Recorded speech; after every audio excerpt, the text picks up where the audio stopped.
Muito bom dia a você que acompanha o Infomoney TV. Eu sou Marcos Mortari, jornalista de política aqui do Infomoney, e hoje temos mais uma entrevista com um pré-candidato à presidência da República, o senador Álvaro Dias, do Podemos do Paraná. Ele é pré-candidato pelo Podemos e vai explicar um pouquinho mais da candidatura dele, das propostas para a gente, e esperamos que ajude a você a entender um pouquinho melhor da figura do candidato.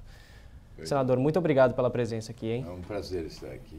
Um momento importante para o país, né?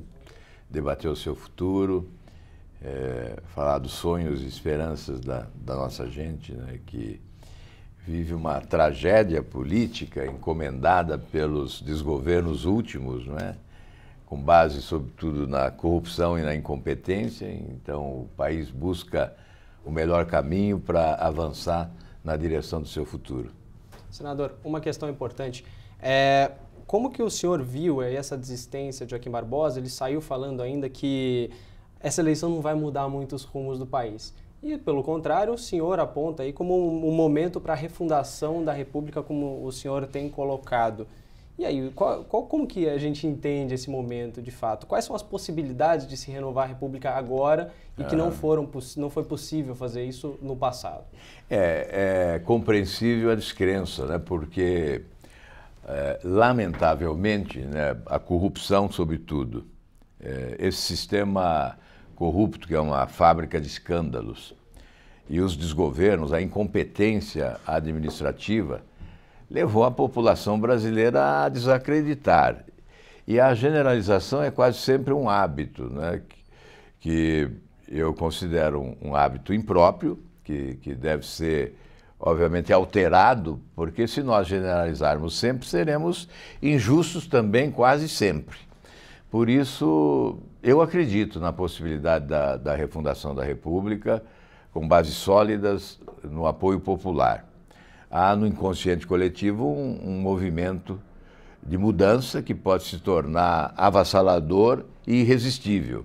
E aqueles que resistirem poderão ser atropelados e substituídos no mundo da política. Esse movimento começou nas ruas, né, aqui em São Paulo, em 2013, multidões, né, isso foi crescendo, se tornou um movimento avassalador mesmo, a população acordando daquela letargia, não é? E entendendo que era preciso reagir com indignação e revolta até, combatendo corrupção, pedindo mudança. Essa mudança chegou ao Ministério Público, à Polícia Federal, a boa parte da Justiça. Então, nós estamos vivendo um novo conceito de justiça, porque antes era só para o pobre. Hoje nós estamos vendo os barões da corrupção na cadeia, políticos renomados presos. Portanto, há uma mudança. E essa mudança tem que chegar na política, não é? Ela chegando na política, nós poderemos sim refundar a República, substituindo esse sistema, que é um sistema promíscuo, né, que estabelece uma rima imprópria, que é da governabilidade com a promiscuidade. E a refundação da República seria rimar governabilidade com respeitabilidade. Senador, o senhor tocou no ponto central, que é essa questão da governabilidade. O senhor, senador, já com muita experiência, conhece melhor do que eu como que funciona o Congresso Nacional e as dificuldades que um presidente da República tem de conquistar uma maioria para tocar uma agenda, embora o presidente seja o principal condutor de uma agenda legislativa. Ao que tudo indica, pela essa mudança de regra nas eleições, a renovação vai ser baixa no Congresso, pelo menos muitos especialistas têm apontado nesse sentido. Não pela falta de vontade da população por renovação, mas a falta de oferta por novos candidatos, né, com os partidos assumindo aí o controle de quem entra e quem sai nas campanhas.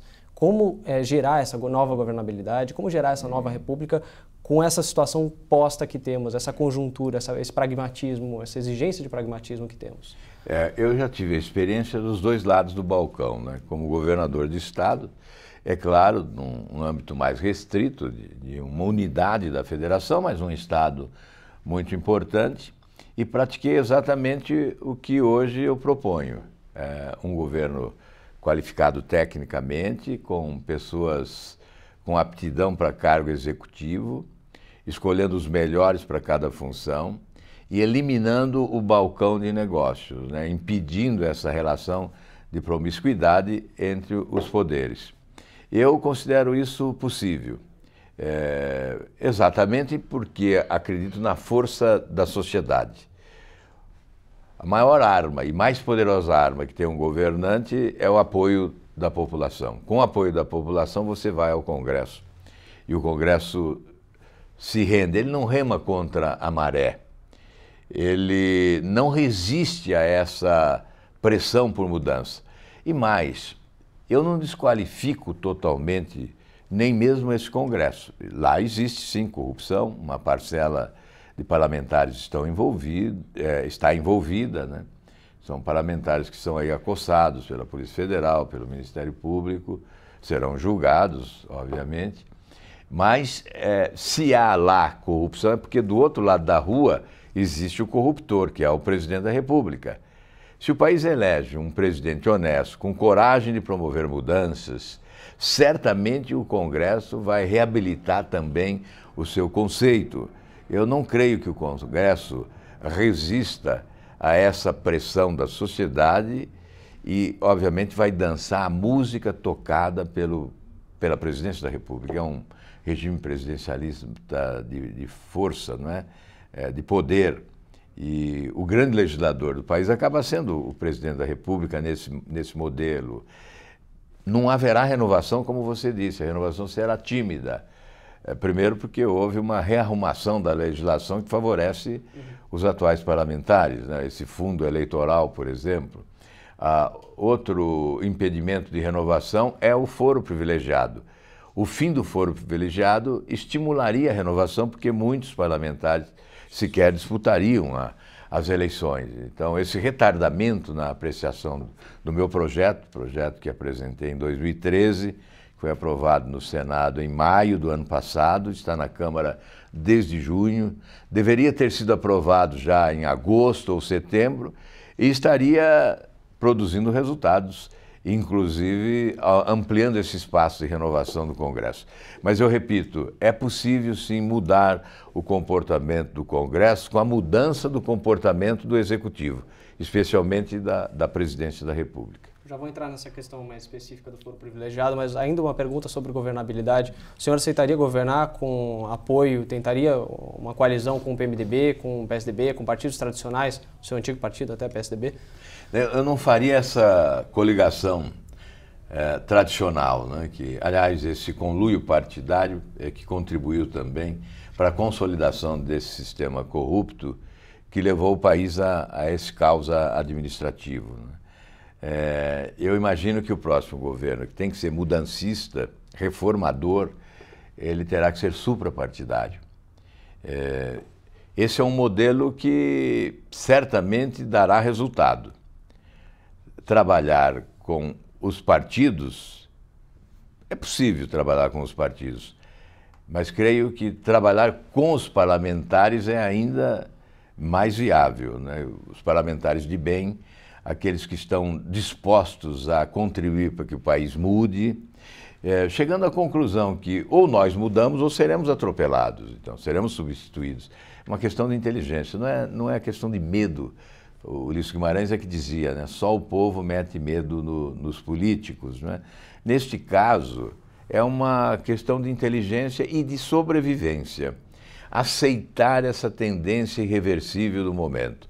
Então nós temos que trabalhar durante 4 anos um governo suprapartidário, escolhendo os melhores para cada posição e, obviamente, contando com o apoio popular e a adesão do Congresso suprapartidariamente. O presidente Michel Temer, que é do PMDB, tentou aí criar uma narrativa de Ministério de Notáveis e não foi bem isso que aconteceu, né? Ele não tentou, porque ele levou o seu entorno, construiu uma narrativa, o entorno antes de sempre, de ter né? nomeados que os a Operação Lava dizia, Jato, né? A Operação Lava Jato chama de quadrilhão, né? Então foi o que ele levou para o governo. Então não houve essa tentativa em nenhum momento.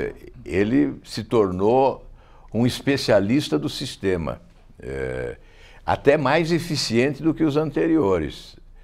Colocou o balcão de negócio para valer e loteou o governo. Manteve o loteamento, né? Substituiu os proprietários dos lotes, né? Mas, na verdade, no mesmo âmbito, né? No mesmo cenário. envolvendo especialmente o PMDB e outros partidos aliados, aí incluindo alguns partidos que não estavam na aliança do PT, mas o mesmo modelo, o mesmo sistema, né, de governança da promiscuidade, do aparelhamento do Estado, né, do loteamento dos cargos. A cada momento decisivo, especialmente nas denúncias contra o presidente, que exigiam o apoio da Câmara dos Deputados, o balcão se instalava. Aí a negociação, a troca por cargos ou liberação de recursos, isso foi recorrente, né, durante esse curto período, nessa passagem de transição do presidente Temer no governo. Senador, um dos pontos aí muito apontados nesse momento da corrida presidencial é o excesso de candidaturas. Tem muitas candidaturas à esquerda, à direita, ao centro. Seria necessário, na sua avaliação, uma unificação de alguma forma da centro-direita, do centro, como queira, nesse momento? O excesso de candidatos é consequência do excesso de partidos, né? Nós temos uma fábrica de partidos, ou de siglas, né? Eu digo sempre que não temos partidos, temos siglas para registro de candidaturas, siglas essas administradas cartorialmente, né? E muitas delas estimuladas pela existência do fundo partidário. Então, o fundo partidário alimentou uma fábrica de siglas, 35 registradas e 70 na fila de espera. A consequência é o excesso de candidatos, que evidentemente, desqualifica um pouco o debate, né? Compromete o debate. Não porque os candidatos não tenham qualidade, mas porque um número excessivo engessa o debate, né? Dificulta o aprofundamento das questões. Então, realmente, a qualidade do processo eleitoral fica comprometida pelo excesso de postulantes. Ainda não é um número definitivo. Nós sabemos que alguns deixarão de ser candidatos, né? Desistirão até julho, no momento das convenções, e é possível que ocorra alguma convergência em algum segmento aí. O senhor trabalha para essa convergência, não? Eu aguardo, na verdade, não faço esforço nesse momento por respeitar os postulantes, né? Como os partidos que podem estabelecer essa convergência ou contribuir para que ela ocorra, né, buscando a aliança, possuem candidatos próprios, eu, na condição de candidato, sinto um pouco constrangido em estimular esse entendimento. Mas os presidentes dos partidos estão conversando. Mas a imprensa aí, nas últimas semanas a gente teve notícias, pelo menos especulações, sobre uma possível união de centro, excluindo o PMDB e PSDB, perto em torno da sua candidatura, de uma aliança eventual com o PRB, que hoje tem Flávio Rocha, do DEM, que hoje tem Rodrigo Maia. Enfim, o senhor gostaria de ver uma aliança nesse sentido? Eu acho que seria produtivo, né? Acho que seria conveniente, porque nós reduziríamos o número de candidatos e também estabeleceríamos uma estrutura que proporcione mais tempo de TV e de rádio, né? Eu considero que essa eleição não é a eleição das grandes estruturas, é uma relação mais direta do cidadão com o candidato.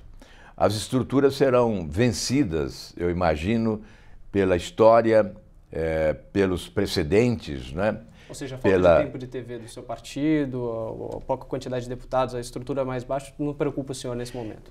Preocupa em parte, porque até para você colocar à disposição do eleitor esse produto que é da experiência administrativa, da experiência política, do conceito adquirido, você precisa de tempo para apresentar suas credenciais, né? Porque, na verdade, o eleitor quer essa relação direta, superando as estruturas, eliminando os intermediários. Mas ele precisa ter conhecimento, ele precisa conhecer o que ocorreu na vida desse candidato e o que ele está apresentando agora como proposta. Eu imagino que o passado recente, do itinerário percorrido, da experiência vivida, é o aval para as propostas que você possa apresentar. Agora, mais importante do que aquilo que você possa dizer na campanha é aquilo que você fez, é a experiência vivida. Então eu creio que essa conciliação da experiência vivida com as propostas apresentadas é que oferecerá elementos para o julgamento da população. Essa unificação de centro, em algum momento, poderia contar com uma posição sua de ceder seu interesse em se candidatar para apoiar alguém ou não? Olha, se houvesse nesta composição uma candidatura disposta a promover o rompimento com esse sistema do balcão de negócios que eu estou condenando, e alguma postulação estivesse à frente da minha em matéria de menos rejeição, intenção de voto, esse cruzamento, essa análise política que tem que se fazer para medir potencial, né, de votos, possibilidade de crescimento, toda essa análise política deve ser feita, e se realmente isso significar que há um outro nome com condições melhores, obviamente, se eu falo em entendimento, eu não posso chegar impondo o meu nome, né? Eu seria deselegante, né? Eu chegar dizendo, olha, vamos fazer uma convergência desde que seja em torno do meu nome. Então, obviamente, se eu estou admitindo a convergência, eu tenho que admitir também a hipótese de uma outra candidatura se ela estiver, no momento adequado, melhor posicionada. Outra candidatura que faz muito esse discurso de combate à corrupção, de criticar esse establishment político de alguma forma, tem muitas diferenças com a sua, mas é a de Jair Bolsonaro. O senhor apoiaria ele em algum momento? Como que o senhor vê a candidatura de Bolsonaro? Olha, eu acho que aquilo que eu disse, mais importante do que combater a corrupção hoje é ter combatido ontem.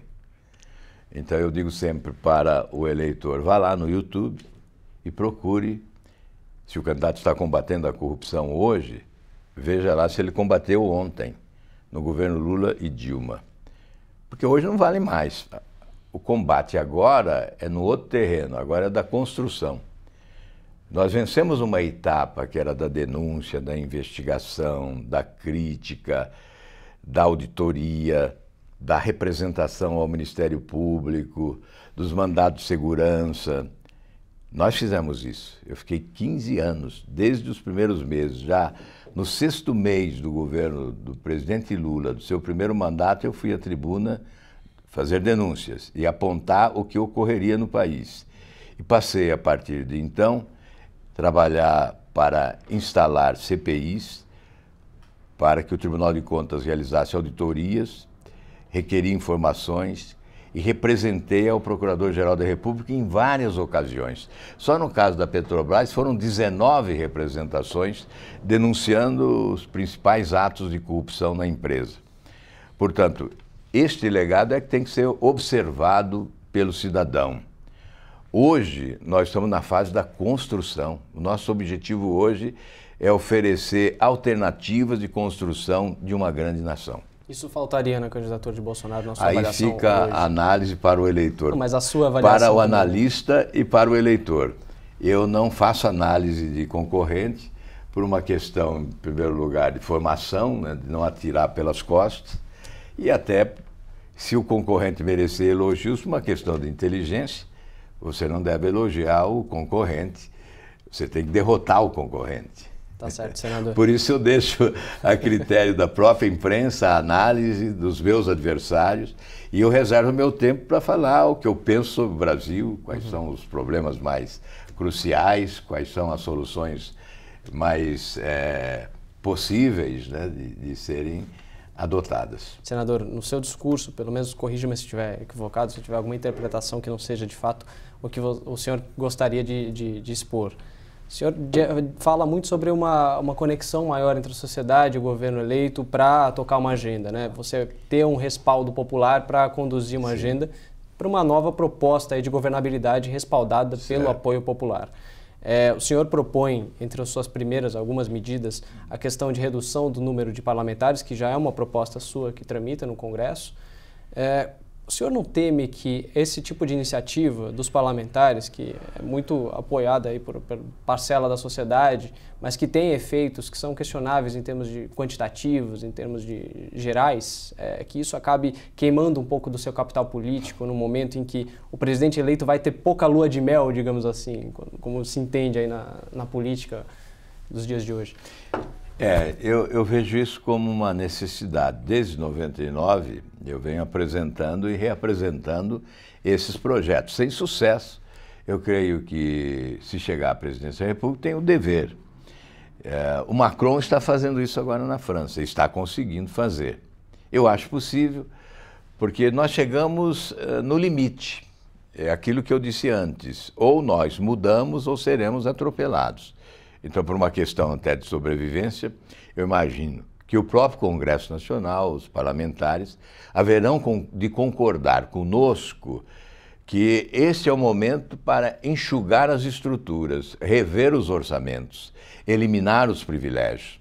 O que significa enxugar a estrutura do Legislativo? É torná-lo mais barato, obviamente, mais econômico, né? Mais qualificado e certamente mais valorizado pela sociedade brasileira. A eliminação dos privilégios eu coloco no mesmo terreno das dificuldades. Eliminar os privilégios das autoridades dos três poderes. Nós vivemos hoje uma certa indignação popular diante de privilégios. A nossa república fica se parecendo um império, né? Então, uma minoria chega ao poder e explora o esforço coletivo para preservar os seus privilégios. Então, mas aí é que vem também a prática, né? Quando você diz, eu vou acabar com os privilégios. Aí tem que ter aquela pergunta inevitável, mas você já acabou com os seus, não é? Porque você está na atividade. Então, para ter autoridade de propor o fim dos privilégios, eu acabo com os meus. Já acabei com o meu privilégio da aposentadoria de ex-governador, que teria direito a 27 anos, né? Hoje somaria cerca de 11 milhões de reais. Abro mão há mais de 10 anos do auxílio moradia de R$ 5.500, abro mão da verba indenizatória. Utilizo as passagens, sim, mas utilizo com parcimônia, devolvo pelo menos 1/3 das passagens mensalmente, da minha cota de passagem mensalmente, não é? Nesse ano eleitoral não uso mais, exatamente porque não podemos confundir mandato com campanha eleitoral. Então, abrir mão de privilégios é conquistar autoridade para acabar com os privilégios das autoridades nos três poderes. Senador, no que diz respeito ao foro por prerrogativa de função, que ficou popularmente conhecido como foro privilegiado, o senhor até era o autor da proposta que foi aprovada no Senado e aguarda a decisão dos deputados federais. O senhor não teme que o efeito não seja de fato um combate à corrupção por voltar à primeira instância, pela primeira instância não ter, os juízes não terem um comportamento equivalente aí em todos os tribunais, enfim, a ter uma tramitação mais longa, não é só uma instância como o Supremo Tribunal Federal? O senhor não teme aí esse efeito reverso aí, de repente, de uma proposta que parecia que poderia gerar um combate à corrupção um pouco maior? Ao contrário, o que ocorre com o julgamento no Supremo Tribunal Federal, nós já sabemos. Sim. E não há julgamento. Raramente há julgamento, as ações prescrevem, né? E quando há julgamento, aí é que há suspeição da influência política, porque são ministros escolhidos politicamente. Até aqui. Sim. É possível que se mude esse modelo e nós tentaremos mudar. Mas hoje, mesmo o ministro competente, sério, qualificado, respeitador da Constituição e da legislação do país, ao decidir ele acaba sob suspeição, porque houve uma indicação política. Lá na primeira instância não, o juiz é concursado. Ele é juiz porque tem talento, porque passou em concurso. Algumas vezes o parlamentar pode ter uma influência política maior naquela região, né? Não poderia ter um risco de coerção. O parlamentar tem menos influência lá do que aqui, porque aqui ele participa. Eu, como senador, participo da nomeação dos ministros do Supremo Tribunal Federal e também do Superior Tribunal de Justiça e também do CNJ, enfim, de todos esses órgãos da magistratura. Nós participamos com a sabatina e com a votação. Então, lá na primeira instância, não. Nós nem conhecemos o juiz. O juiz passa num concurso público porque foi competente, porque estudou, se preparou. E é muito mais célere, porque julgado em primeira instância, vai para a segunda instância, se condenado, vai para a prisão. Por que o ex-presidente Lula está preso? Não é? Por que outros estão presos? Porque esse é o sistema. E por que outros políticos não estão presos? Porque eles estão protegidos pelo foro privilegiado. Então a comparação é simples nesse momento da Operação Lava Jato. fica muito fácil distinguir uma coisa da outra, né? E você tem razão, por enquanto, porque o Supremo pode rever a jurisprudência a qualquer momento. Por essa razão, eu apresentei em junho do ano passado, já poderemos ter votado também, uma proposta de emenda à Constituição que legitima constitucionalmente a prisão em segunda instância, para evitar exatamente essa discussão e essa hipótese de revisão por parte do Supremo Tribunal Federal. Porque a prisão em segunda instância é um grande avanço, sem dúvida nenhuma, fundamental para o êxito da Operação Lava Jato. Eu creio que sem a prisão em segunda instância, o sucesso da Operação Lava Jato não seria esse sucesso retumbante que o Brasil pode comemorar. Senador, antes de entrarmos na economia, que é um tema que interessa muito o nosso leitor, eu gostaria de saber por que a escolha do Podemos? O senhor já tem uma trajetória de migrações partidárias frequentes durante a sua trajetória, já falou até diversas vezes sobre isso. Queria entender um pouco sobre o Podemos. O senhor fala aí sobre uma esperança de ter no movimento a construção de uma novidade aí no sistema partidário, mas ao mesmo tempo os dados do movimento de transparência partidária mostram que o Podemos está na lista dos 8, 10 partidos com menor transparência. Por que a escolha do Podemos? Não, o Podemos está nascendo, né? Então fica até difícil falar em transparência nesse momento, porque ele surgiu dia 1º de julho do ano passado, né? Vai completar o primeiro aniversário em 1º de julho. Na realidade, ele usou o registro do PTN, então muitos confundem o Podemos com o PTN. Até pela liderança ser a Exato, mesma. é a mesma pessoa que liderava antes, que lidera agora. Então não é um processo meio esquisito, não? Não, porque quem conhece sabe que não. A Renata Abreu, que é a presidente do Podemos, é uma jovem, que está no exercício do seu primeiro mandato, estudiosa, procurou conhecer esse movimento europeu da insatisfação em relação às siglas partidárias, que fez surgir um chamado Partido Movimento, que quer fazer a leitura das prioridades da população para adotá-las como bandeira. Então não é um partido estático, é um partido em movimento e que exercita a democracia direta com uma interação permanente com a sociedade. Esse é o desenho do partido. Se ele será isso ou será algo diferente, nós dependemos dos seus integrantes. Aqui está conosco agora no estúdio o Mário Covas Neto, que é vereador de São Paulo e nosso pré-candidato ao Senado da República pelo Podemos em São Paulo. Certamente ele concorda com esse modelo partidário, por isso ingressou. E eu também fui motivado, eu buscava alguma motivação, porque eu já não conseguia mais me motivar na atividade pública, eu me sentia desconfortável. Então busquei essa motivação. E estamos contribuindo na campanha eleitoral. Realmente é um fato que não pode ser ignorado. Na campanha eleitoral, o candidato acaba substituindo o partido, né? As atenções começam a se voltar para o candidato. Então, isso aumenta a nossa responsabilidade de exercitar na campanha um discurso que realmente possa repercutir a favor do movimento que eu represento, que é o Podemos, que quer se constituir um partido programático, um partido verdadeiro, mas isso só ocorrerá se nós fizermos uma reforma política. Em sabatina recente, organizada pelo SBT, UOL e Folha de São Paulo, o senhor disse até que não se aliaria com o PSDB porque representava o sistema que o senhor está combatendo. O senhor ficou 10 anos no PSDB. Não é uma inconsistência nisso? Por que levou tanto tempo para sair do PSDB? Eu fui até expulso do PSDB por não concordar com ele. Então, os fatos... Mas por que levou tanto tempo? Os fatos eliminam as insinuações. Por que eu levei tanto tempo? Porque esse é o modelo vigente. Eu combati aonde estive. Por isso, nesses 42 anos de mandato, eu só estive no governo, só fui governo quando governei o Paraná há 4 anos e mais 7 meses quando ingressei no PSDB, apoiando o governo Fernando Henrique. E houve o desencontro exatamente nessa questão de princípios, que nós não podemos abrir mão.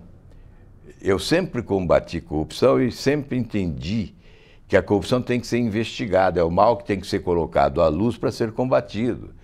Então, se há indício de corrupção, há que se investigar.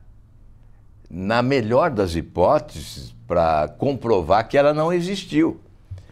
Então, naquele momento eu acabei me chocando pela primeira vez, trombando pela primeira vez com o partido. Mas todas as mudanças de siglas, eu repito, nós não temos partido, temos siglas, e sempre mudei exatamente porque me sentia desconfortável e contestando o sistema. Eu acho que tenho até mais autoridade de contestar esse sistema porque convivi, conheci esse monstro nas suas entranhas, né?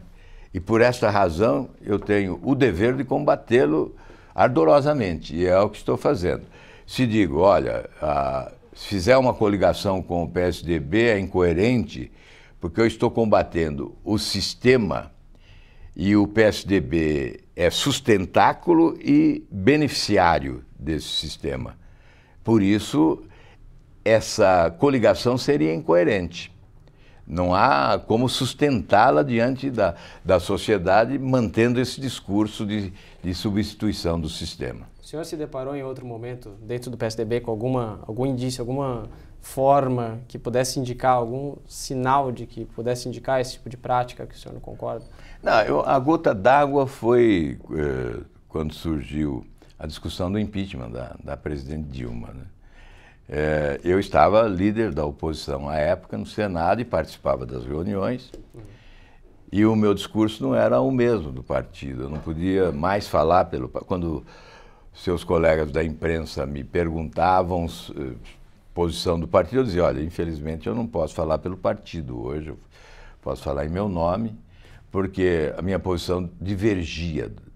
Eu queria, na verdade, o impeachment completo da presidente e do vice-presidente, pelas mesmas razões, as pedaladas, e obviamente considerando o conjunto da obra também que reforçava política e moralmente o pedido de impeachment. Mas o PSDB preferiu uma outra estratégia, que foi se abraçar ao PMDB e aos seus líderes da época, né? Inclusive o presidente da Câmara, Eduardo Cunha, e o vice-presidente Michel Temer. Nesse momento, eu entendi que não tinha mais ambiente para prosseguir e deixei o partido. Obviamente, buscando um espaço onde eu pudesse ter mais motivação para a atuação política. Senador, agora sim, economia, tema importante para a gente tratar nesse ano. O presidente Michel Temer, ele tem uma popularidade muito grande, né? Muito difícil aí encontrar gente que de fato endosse aí apoio. Nesse cenário eleitoral está até confuso, que todo mundo quer manter alguma certa distância do presidente. Mas no que diz respeito à economia, qual que é a sua avaliação do que foi feito durante o governo dele, o que o senhor manteria, o que o senhor faria diferente e como que seriam seus primeiros passos, se eleito presidente, nessa seara econômica? Na verdade, as mudanças foram insuficientes nesse período do governo Temer. E temos que debitar a insuficiência das propostas de mudança à ausência de credibilidade do presidente. Sem a confiança popular, sem o apoio popular, projeto algum de governo pode ter sucesso. Então, isto ocorreu. O presidente lutou sempre contra as denúncias, ele se comportava muito mais como um advogado de defesa de si próprio, não é? As suas reuniões eram muito mais com advogados de defesa, diante das acusações reiteradas, né? E isso tumultuou o governo, tornou o governo dele nervoso, claudicante, não é? Inconsistente. E as reformas necessárias não ocorreram.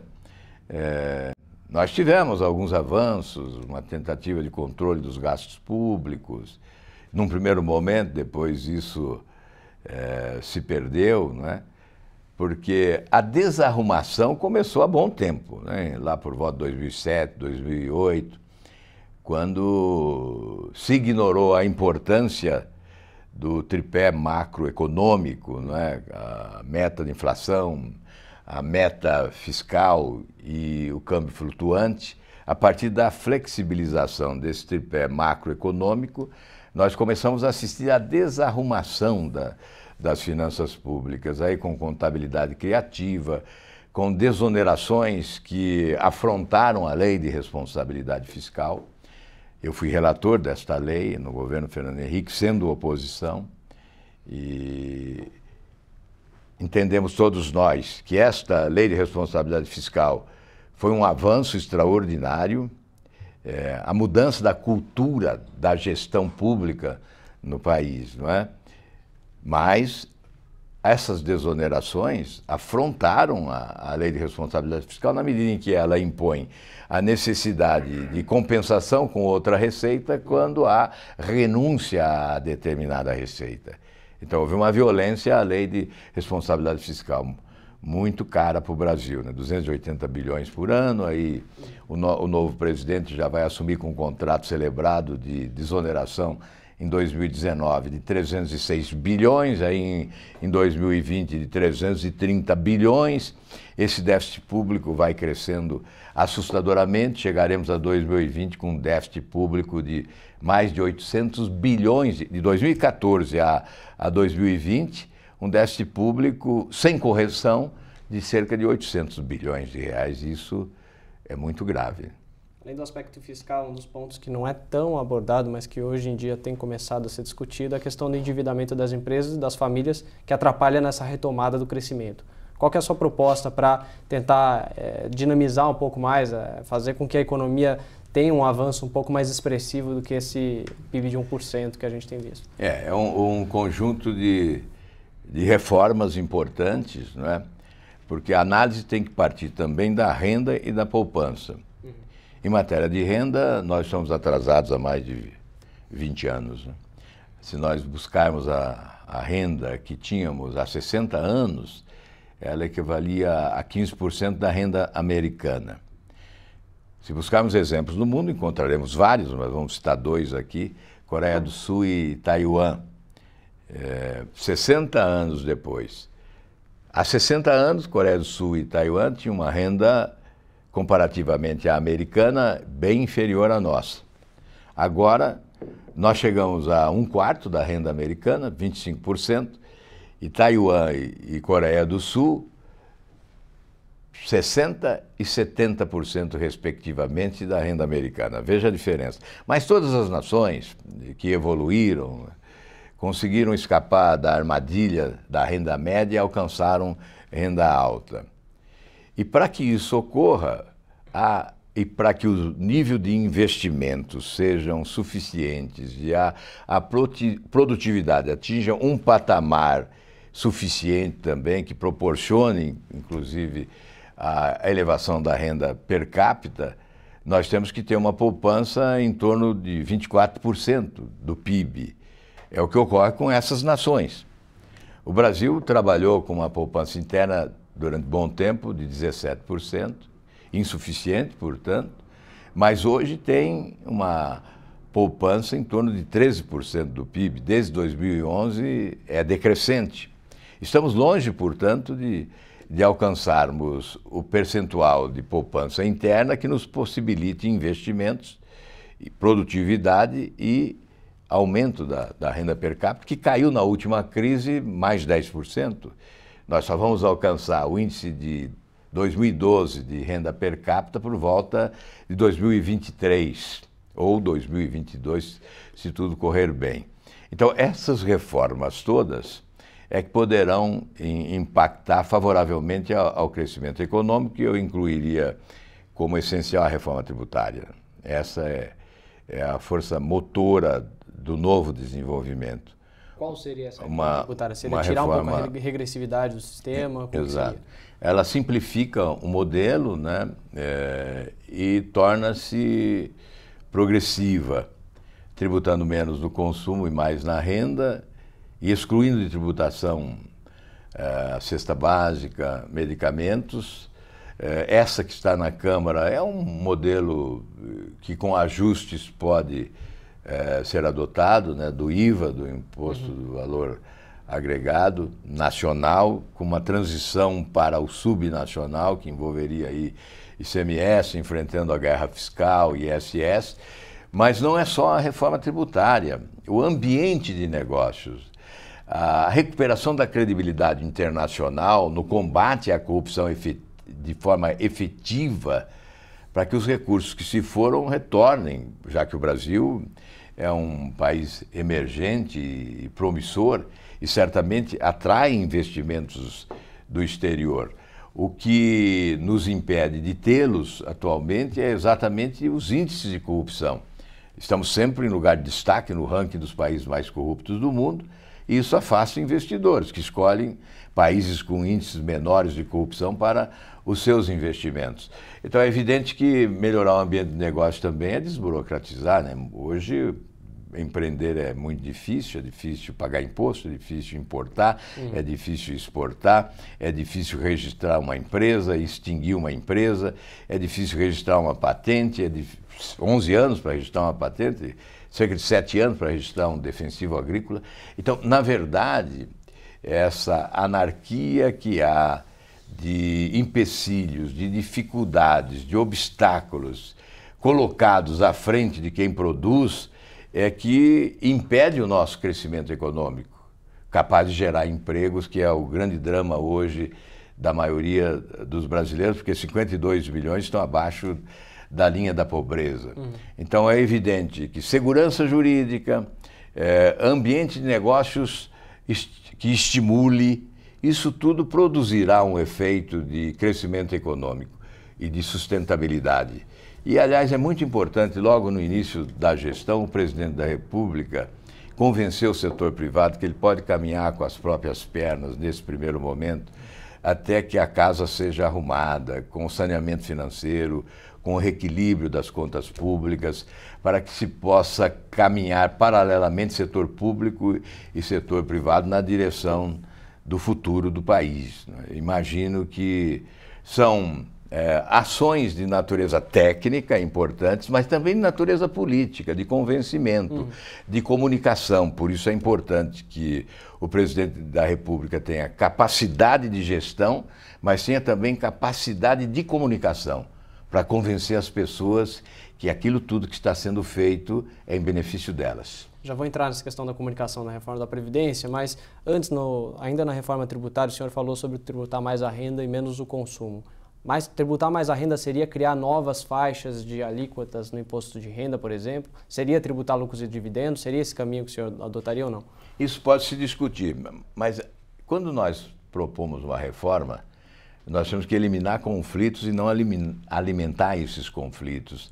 É por essa razão que uma reforma tão importante como essa tem que ser muito bem discutida. Por exemplo, há aqueles que advogam um imposto quase único. É possível discutir isso, né? Então seria um imposto de movimentação financeira, agregado ao imposto de renda para altos ganhos e um imposto de importação, exatamente para proteger a indústria nacional. Aliás, tivemos uma grande desindustrialização. O setor industrial respondia por 27% dos empregos, hoje responde por apenas 9% e continua pagando a maior carga tributária do país, né? Então, esta reforma ela tem que ser muito discutida, muito trabalhada, né, com todos os setores da economia. Agora, a questão da Previdência, primeiro, se isso seria prioridade no seu governo, logo no começo, caso eleito. Segundo, qual seria a reforma, qual seria a sua proposta? Eu sei que ainda está muito em discussão, mas quais seriam alguns pontos que o senhor já encontra uma convergência, um caminho que seria necessário? Não sei se idade mínima, se equalização, enfim. Olha, não é porque eu queira, não é porque eu goste, mas porque é imprescindível. Sem essas reformas, não haverá governo.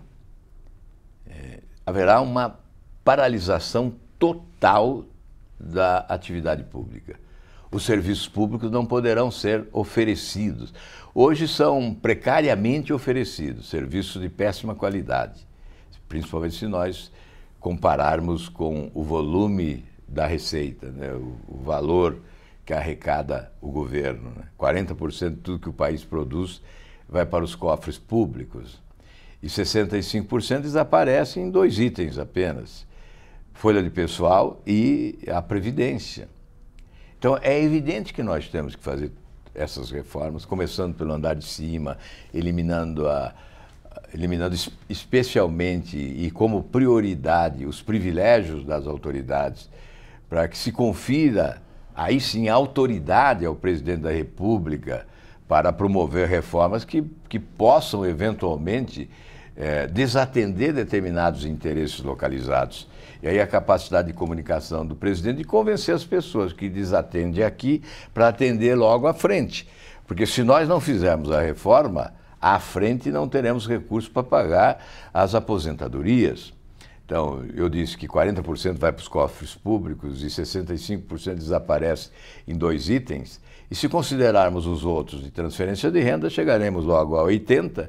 E se incluirmos 2 rubricas que são automáticas, né, saúde e educação, chegamos a 90%. Aí temos a dívida pública, a conta não fecha, o país para. Então, não há Estado brasileiro sem reforma. Não há república sem a sua refundação. E não há governo sem a administração dessas dificuldades, sem o saneamento financeiro, sem o reequilíbrio das contas públicas. Haverá propostas de privatização no seu governo? Um grande programa de privatização, porque temos 146 empresas estatais federais, né?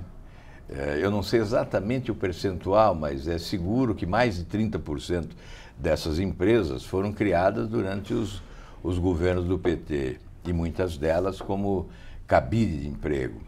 São empresas hoje desvalorizadas pela incompetência e pela corrupção. Então, num primeiro momento, e isso tem que ser rápido, temos que tentar, até uma questão de conceito e de imagem, de postura, revalorizar essas empresas antes da privatização.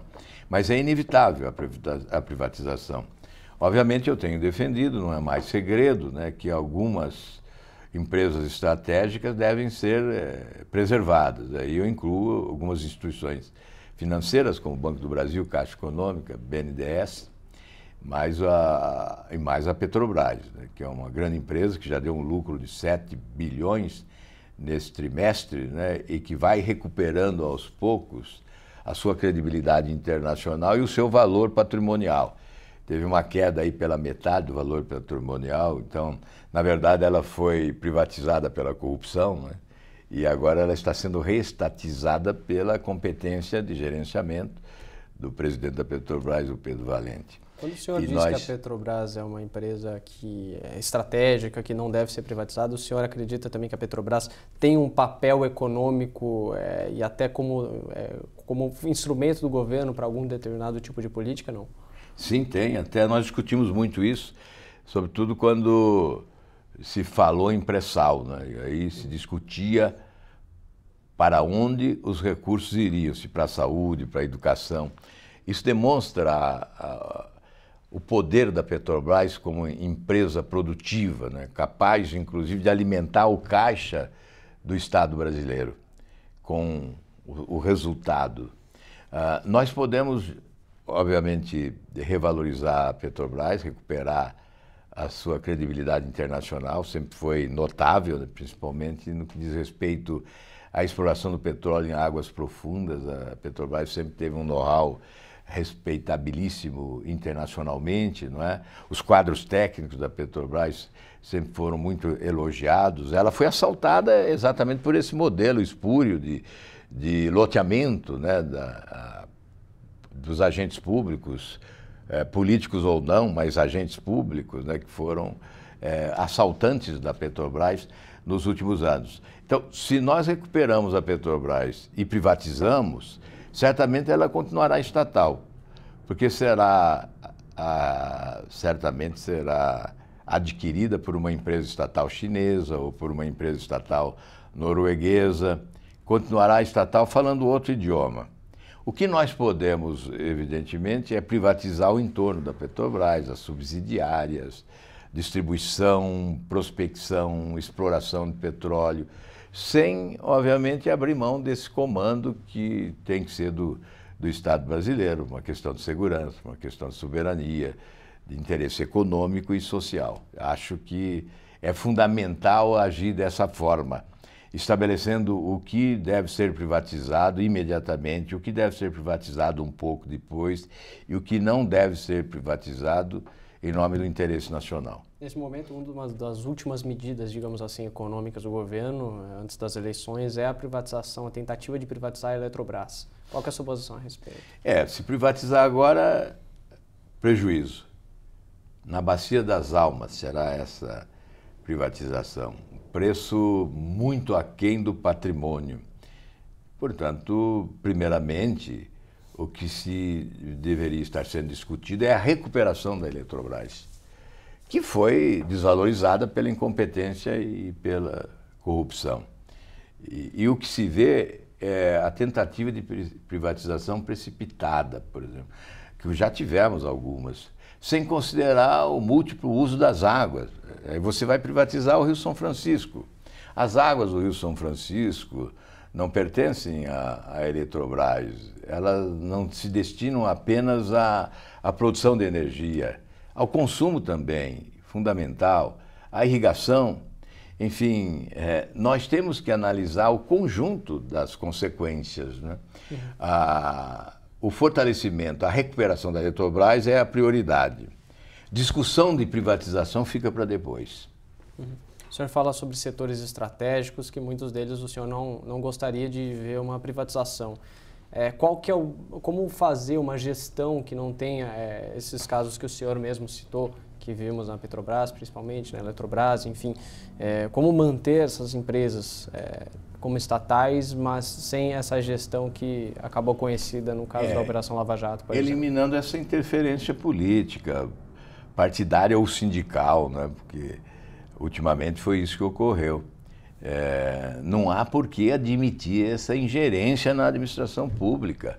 O presidente da República se elege para escolher os melhores, qualificados tecnicamente e profissionalmente, com aptidão para o cargo executivo, eficientes no desempenho. Se nós tivermos... Veja, o Banco do Brasil teve um lucro ano passado de 12 bilhões de reais, loteado partidariamente. Imagine se tivesse uma gestão qualificada tecnicamente, sem essa interferência indevida, né? Veja, a Binacional Itaipu está loteada entre 6 partidos. Se fosse uma empresa que dependesse extraordinariamente de gestão neste momento, ela correria o risco da falência. Porque que gestão é possível com indicações político-partidárias de pessoas alheias à qualificação técnica que se exige, né, distantes dessa qualificação técnica? Então, isso é que desarrumou o Brasil. É esse o sistema que eu combato. Eu sei que eu levo prejuízo nisso em matéria de apoio político, partidário, dificultam as alianças, mas não há solução para o Brasil se nós não substituirmos esse sistema. Você pode ter certeza que um governo que adote essa postura de intransigência em relação ao modelo de gestão vai produzir muito para esse país. Vai substituir essa inoperância, essa anarquia, esse caos administrativo por muita eficiência, porque esse país é alavancador do progresso, né? As empresas estatais serão alavancadas pelas potencialidades econômicas do Brasil. E eu não tenho nenhuma dúvida disso. Senador, vou entrar nas últimas 2 questões só. Ainda uma econômica, sobre a reforma trabalhista, o senhor votou contrariamente, mas manifestou simpatia a algumas questões da reforma. Em 88, quando o senhor foi governador do Paraná, enfrentou muita resistência de professores, aí num episódio que ficou muito conhecido lá, que foi uma greve que teve múltiplas narrativas sobre o que ocorreu, né, nessa situação. Isso pesou um pouco na sua avaliação sobre a reforma trabalhista, sobre o voto? O senhor se arrepende de algum episódio naquilo? Não. E como que o senhor vê aí uma possível gestão de uma reforma trabalhista que seja primeiramente, esse ideal? Episódio de 30 anos, né, é um factoide, na verdade, porque foi uma greve conjuntural, né, depois da Constituinte de 88, houve o rompimento da barragem e os serviços públicos puderam promover greves. Então, o Brasil teve centenas, milhares de greves naquele período. E naquele momento reuniram-se lá à frente do Palácio Iguaçu não apenas professores, servidores públicos, petroleiros lá de Araucária, né, da usina de Araucária, construção civil. Então, uma grande manifestação em frente ao Palácio Iguaçu. E uma única bomba de efeito moral foi colocada no chão para proteger um policial que estava sendo agredido por manifestantes. O colega, porque eu havia até contrariado uma prática, né, de segurança, que é usar a bomba de efeito moral. Então usou-se uma única bomba de efeito moral, sem grandes consequências. Eu terminei o governo com 93% de avaliação positiva, né? Então imagine se esse episódio tivesse afetado a popularidade do governo. Só que ele foi explorado depois, né? Depois, aí pessoas inclusive que não viveram aquele momento, né, que não tiveram o noticiário da hora, né? Então passaram a explorar isso como um fato para desgastar a imagem de quem tinha uma avaliação extremamente positiva. Mas isso não interfere em nada, né? Não há nenhuma influência disso em qualquer atitude que adotamos. Nessa questão da reforma trabalhista, desde o primeiro momento eu aprovei, defendi a reforma. É claro, nós tínhamos uma legislação trabalhista super atrasada, né, retrógrada. Então a modernização era o imperativo da hora. E eu defendi desde o primeiro momento, me expus, me manifestei, fiz discursos favoráveis, entrevistas. Mas no momento que chegou ao Senado, chegou com uma imposição do governo. O Senado é a casa revisora, tem a responsabilidade do aprimoramento da proposta. Nós somos muitas vezes acusados de legislarmos mal, e às vezes isto é verdadeiro. Então eu adotei uma postura de uns tempos para cá de não colocar digital em nada que não esteja completamente atualizado, perfeito, com equívocos corrigidos. Nem tentando emendas, e não houve essa possibilidade, não se permitiu. Mas o acordo era que depois teria uma Exato. outra... O governo assumiu o compromisso e como eu estou acostumado que o governo não cumpre os compromissos, e não cumpriu, eu não sei o que fará agora, porque a medida provisória que supostamente atenderia os compromissos assumidos pelo governo, ela já foi arquivada. Como senador, como o senhor se sente com esse descumprimento que serviu como acordo para a aprovação do Senado? É uma prática lamentável dos últimos governos. Eu já vi esse filme inúmeras vezes, é um videotape. O governo, para aprovar a medida provisória, não, aprovem assim que depois o governo manda tal projeto. Isso vem lá de trás, desde o período Lula, e isso nunca acontece. Por exemplo, quando nós discutimos um projeto do governo sobre as centrais sindicais, isso também ocorreu em relação ao imposto sindical. Há anos, né? Isso. Então, esses compromissos são assumidos e não são respeitados.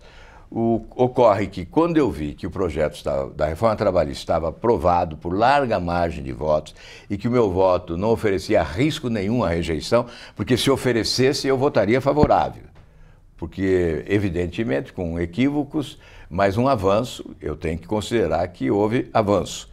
Isso eu reconheço e reafirmo, houve avanço, eu votaria favorável se houvesse necessidade do meu voto. Como não houve, eu registrei o protesto em relação à conduta, à forma, ao modelo proposto pelo presidente Temer. Ou seja, há equívocos. Se eleito, o que o senhor mudaria, o que o senhor proporia para arrumar o que o senhor considera? Agora nós temos o tempo, né, para a experiência. Vamos verificar o resultado. Estão ocorrendo alguns problemas e quando chegar 2019 teremos um pouco mais de tempo para avaliar as consequências da reforma e o que podemos melhorar, o que devemos aprimorar. E certamente teremos o que fazer. Tem algum ponto específico já? Não? Eu não anteciparia nada agora, antes da conclusão, depois dessa experiência que nós vamos viver até lá. Obviamente, aqueles pontos que estavam nessa medida provisória que foi arquivada, estes sim devem ser revitalizados. Senador, já agradecendo muito sua participação aqui, eu vou tocar no último ponto, que eu acho que é uma questão candente que não poderia ficar de fora desse debate eleitoral, também pelo desejo muito da sociedade de ver uma resposta nesse sentido. A questão da segurança pública. O Brasil vive uma espécie de uma tríade, né, que elevado nível de encarceramento, ao mesmo tempo elevada taxa de homicídio e também, simultaneamente, uma dificuldade muito grande das polícias de investigar crimes de fato. Qual que é o primeiro passo a ser tomado nessa situação toda complexa de segurança pública que a gente enfrenta? Eu acho que o primeiro passo é o restabelecimento da autoridade. Eu tenho dito e repetido que quando a autoridade não se impõe, a marginalidade se sobrepõe. Os marginais se sentem mais poderosos que as autoridades constituídas. Tolerância zero com o crime, com a corrupção, significa conferir autoridade a quem comanda, para o exercício pleno desta autoridade na adoção de medidas rigorosas em determinadas circunstâncias. Isso certamente afugenta um pouco a criminalidade.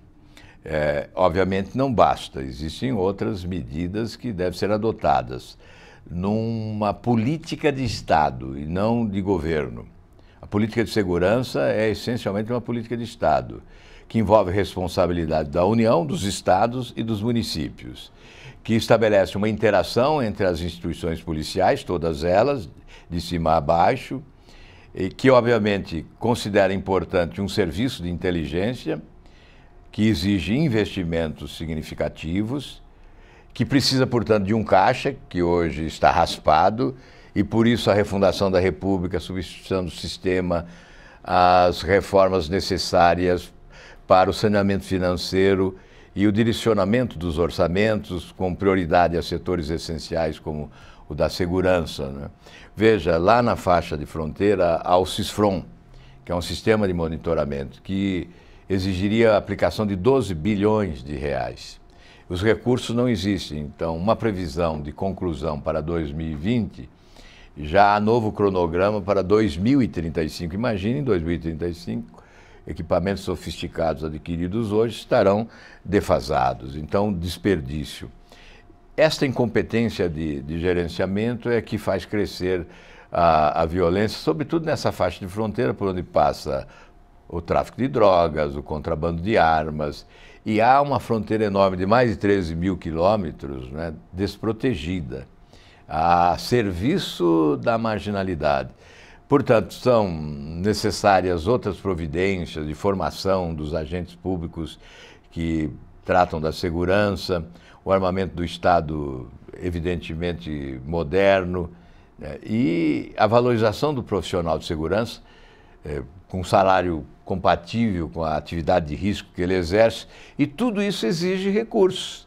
Por isso, em determinado momento, no Senado eu apresentei um projeto obrigando a aplicação total dos recursos consignados no orçamento para a segurança, porque o governo vinha contingenciando esses recursos para atender ao superávit primário.